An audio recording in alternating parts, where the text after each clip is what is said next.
నమస్తే, నేను మీ మాధురి. ఈరోజు మనతో పాటు స్టూడియోలో ఉన్నారు శారద గారు, life coach and law of attraction coach. తనని అడిగి అసలు మన విశ్వంలో మనకి ప్యారలల్గా ఒక యాక్టివిటీ జరుగుతూ ఉంటుంది.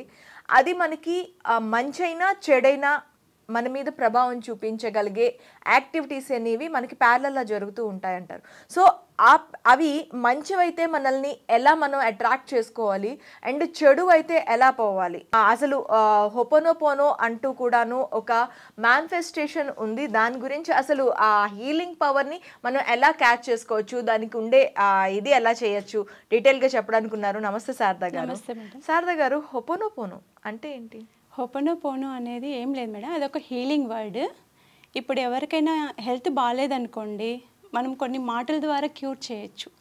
హాస్పిటల్ తీసుకెళ్తారు యాక్చువల్గా చాలామందిని, కానీ ఒక డాక్టర్ కూడా చేయలేని హెల్ప్ మాటల ద్వారా జరుగుతుంది అంటారు కదా. ఈ హొపోనోపోనో అనేది కూడా ఒక టెక్నిక్ మేడం. ఇది మన ప్రాంతంలో ఎక్కువగా ఇప్పుడిప్పుడే 2017 నుంచి మనం ఇటువైపు చూస్తున్నాం, కానీ ఇంతకుముందు అమెరికాలో హవాయి అనే ఒక ప్రాంతంలో దీన్ని చాలా ఫ్యామిలీ మెంబర్సే, ప్రతి ఇంట్లోనూ ఒక ఫ్యామిలీ మెంబర్ ఎలా కూర్చొని డిస్కషన్ చేస్తారు చూడండి మేడం, అలా కూర్చొని వాళ్ళు ప్రేయర్ చేసేవాళ్ళు హొపోనోపోనో గురించి. అలా ప్రేయర్ చేస్తే వాళ్ళకి ఏ కష్టం ఉన్నా ఏ బాధ ఉన్నా కూడా వాళ్ళ 4 ఫాదర్స్ ఉంటారు కదా, వాళ్ళకి చెప్పుకునేవాళ్ళంట.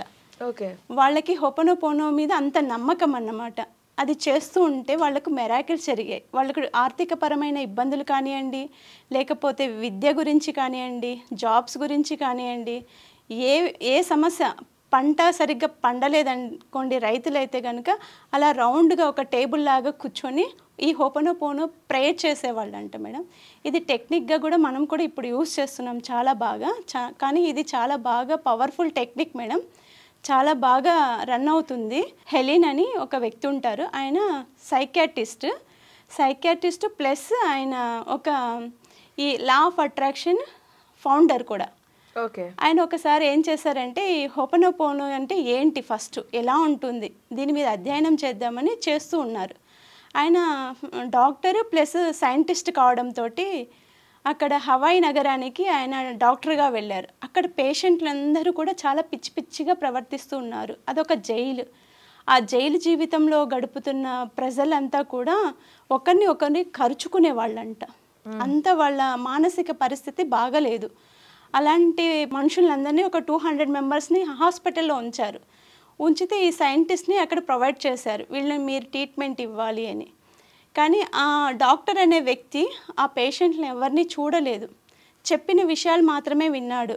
కానీ ఆయనకి లా ఆఫ్ అట్రాక్షన్ మీద బాగా సబ్జెక్ట్ మీద పట్టుంది. ఈ హొపోనోపోనో టెక్నిక్ ఉపయోగించి రికార్డ్స్ తెప్పించారు. వాళ్ళ మానసిక పరిస్థితులు ఎలా ఉన్నాయో ఆ రికార్డ్స్, ఆ ఫోటో చూసి ప్రతి రికార్డు ఓపెన్ చేయడము, ఫోటో చూడడము, ఆ టెక్నిక్ తోటి ప్రేయర్ చేయడం అంట. ఇలా ప్రతిరోజు చేస్తూ ఉంటే ఒక్కొక్క పేషెంట్లో చేంజ్ వచ్చిందంట మేడం. అంటే ఎంత ట్రీట్మెంట్ ఇచ్చినా కూడా ఆయన ప్రేయర్ చేసే దాంతో హీల్ అయ్యిందంట. అందుకే దీన్ని హీలింగ్ వర్డ్గా హొపోనోపోనోకు చెప్తారు. ప్లస్ ఇది హవాయి నగరానికి ఎందుకు పరిమితమైంది అంటే, ఈ హవాయి నగరం పీపుల్స్ అందరూ కూడా దాని కోసం ప్రేయర్ చేస్తారు. వాళ్ళకి డబ్బు కావాలా, మేనిఫెస్టేషన్ డబ్బు కావాలి, వాళ్ళ సమస్య మేనిఫెస్టేషన్ డబ్బే చేయాలి అంటే డబ్బు ఎలా సృష్టించుకోవాలి, వాళ్ళ పూర్వీకులను ఎలా ప్రార్థించాలి అనే ఒక కాన్సెప్ట్ మీద ఈ హొపోనోపోనో అనేది తయారైంది మేడం. ఈ హొపోనోపోనోకి హెల్త్కి రిలేషన్షిప్ ఎలా ఉంటుందంటే, ఇది ప్రార్థన చేస్తే 4 వర్డ్సే యూస్ చేయాలి మేడం, ఎక్కువ లేవు. ఒకటి, ఫస్ట్ మనం గతంలో ఏవైనా పాపాలు చేస్తుంటాం, కర్మ సిద్ధాంతం మీద మన లైఫ్ రన్ అవుతుంది అని పూర్వీకులు అంటారు. ఇప్పుడు సైంటిఫిక్గా కూడా అది ప్రూవ్ అయ్యింది కదా. అయితే మన కర్మ సిద్ధాంతం అనేది ఎలా పనిచేస్తుందంటే, మనకు తెలియదు ముందు జన్మలో మనం ఏం చేస్తుంటామో మనకు తెలియదు, కానీ ఈ జన్మలో మనం రన్ అవుతుంటాం. మనకు ఒక మనీ రావట్లేదు, ఒక జాబ్ రావట్లేదు, మనకి మంచి ఆపర్చునిటీస్ రావట్లేదు, ఏదైనా మన లైఫ్లో రావట్లేదు అంటే మన పూర్వజన్మ కర్మ సిద్ధాంతం మీద డిపెండింగ్ అయ్యి ఇది రన్ అవుతుంది అని అంటుంటారు కదా.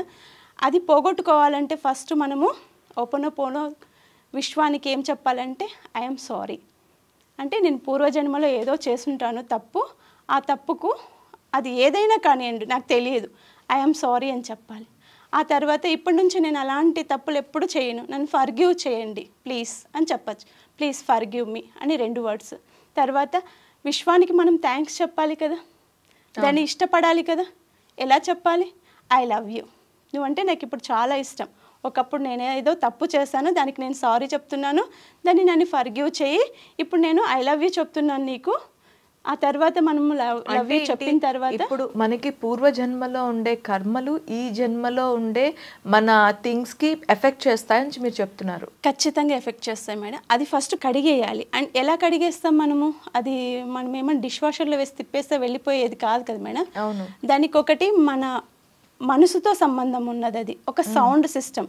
ఇప్పుడు మన కడుపులో గుడుగుడా అన్న సౌండ్ ఎలా వినిపిస్తుంది మేడం? న్యాచురల్గా వినిపిస్తేనే కదా మనం క్యాచ్ చేస్తాము.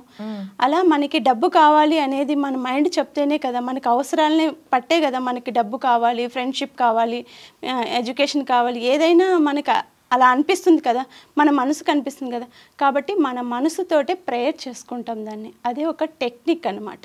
దాన్ని ఎలా చేయాలి అంటే మార్నింగ్ లేవంగానే అర్లీ మార్నింగ్ ఒక బ్రహ్మ ముహూర్తం అని తీసుకోండి, లేకపోతే మీరు బెడ్ నుంచి లేచిన వెంటనే కానివ్వండి, ప్రేయర్ చేసుకోవాలి. ఏం చెప్పాలి? నేను ముందు గతంలో ఏ తప్పులు చేశానో వాటికన్నింటికి సారీ, ప్లీజ్ ఇప్పటి నుంచి నేను ఏమీ చేయను, ఫర్గివ్ మీ చేయండి నన్ను. ఆ తర్వాత నేను నిన్ను చాలా ఇష్టపడుతున్నాను, నన్ను కూడా మీరు ఇష్టపడండి, ప్లస్ ఇవన్నీ నాకు సృష్టించి ఇస్తున్నందుకు థ్యాంక్ యూ. అంటే బిలీవ్ చేయాలి కదా మేడం, నమ్మాలి కదా మనము. ఏదైనా నమ్మాలి అంటే మనం కూడా ఒక ప్రేయర్ రూపంలో చేయాలన్నట్టు ఈ కాన్సెప్ట్ రెడీ అయ్యింది. అయితే ఇది 100% సక్సెస్ అవుతుంది మేడం.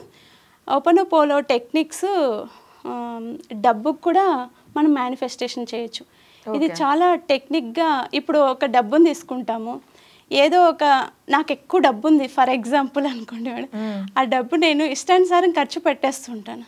ఒకరోజు ఏ రోజైనా డబ్బు లేకోకుండా పోయిందనుకోండి, అప్పుడు ఫీల్ అవుతాం కదా, అవును నాకు చాలా డబ్బు ఉంది, నేను పిచ్చి పిచ్చిగా వేస్ట్ చేసేస్తాను మనీ అంతా, ఇప్పుడు నా దగ్గర మనీ లేదు అని ఫీల్ అవుతాం కదా మేడం. అలా అప్పుడు నువ్వు అలా వేస్ట్ చేసావు కాబట్టి నేను ఇప్పుడు ఇవ్వట్లేదు అంటుంది మనీ మనతోటి. అది మనకి తెలియదు, కానీ నువ్వు అలా వేస్ట్ చేసావు, అందుకు నేను ఇప్పుడు నీకు ఇవ్వట్లేదు అంటుంది. అప్పుడు నేనేం చెప్పాలంటే, ప్లీజ్ మనీ సారీ, నాకు అలా తెలియక నేను ఖర్చు పెట్టేశాను, ఇప్పటి నుంచి అలా ఖర్చు పెట్టాను, నేను చాలా జాగ్రత్తగా చూసుకుంటా, గుండెల్లో పెట్టి చూసుకుంటా, ప్లీజ్ నాకు ఇవ్వు అని అడగాలన్నమాట. అంటే లవ్గా అడగాలి, ప్రేమతో అడగాలి, దాన్ని హగ్ చేసుకోవాలి, దాని స్మెల్ చూడాలి. మన ఇప్పుడు కౌంట్ చేస్తూ ఉండాలి మనీని, ఎప్పుడు ఒక కట్ట తీసుకోవాలి, కౌంట్ చేస్తూ ఉండాలి.